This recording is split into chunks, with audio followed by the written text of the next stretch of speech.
In a small town, where fog swallowed the streets and nights dragged on endlessly, there lived a girl named Elena. She was 16, quiet, and often kept to herself. She had only one true connection, her grandmother, who raised her after her parents died in a tragic fire.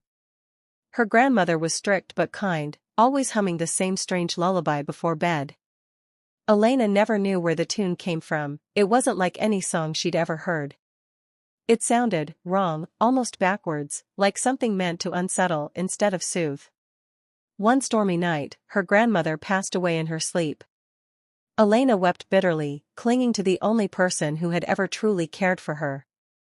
When the funeral was over, the lawyer handed her a small wooden box wrapped in black cloth. Inside was a music box, carved with symbols Elena didn't recognize. The lawyer only said, "Your grandmother asked me to give this to you, but warned, never play it after midnight." Elena thought it was odd, but grief blinded her. That night, she sat on her bed, turning the small golden key. The box creaked open.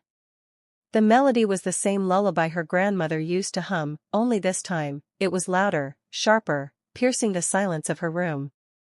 As the notes drifted through the air, her mirror fogged over, though the room was warm. She blinked.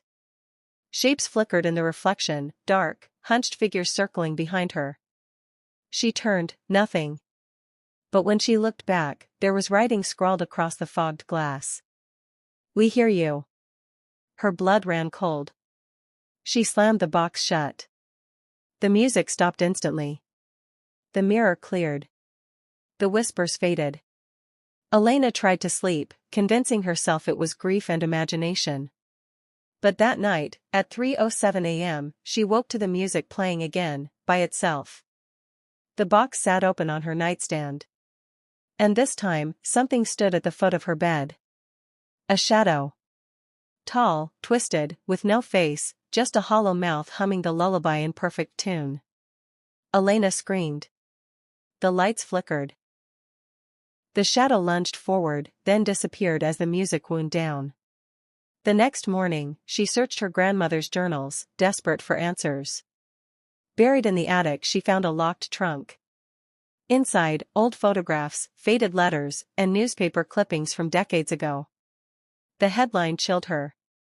Local family found dead, only surviving child rescued. It was her grandmother as a child.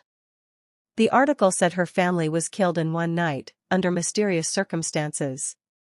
Neighbors reported hearing strange music before the tragedy. Elena read her grandmother's note tucked between the papers. The music calls them. It bound me to protect you. But one day, you will hear it too. When you do, run. But it was already too late. That night, Elena tried to throw the music box into the river. She wrapped it in cloth, stuffed it in her backpack, and biked to the bridge. But as she reached the water, she heard it, soft, echoing from inside the bag. Ding, ding, ding ding. Tea.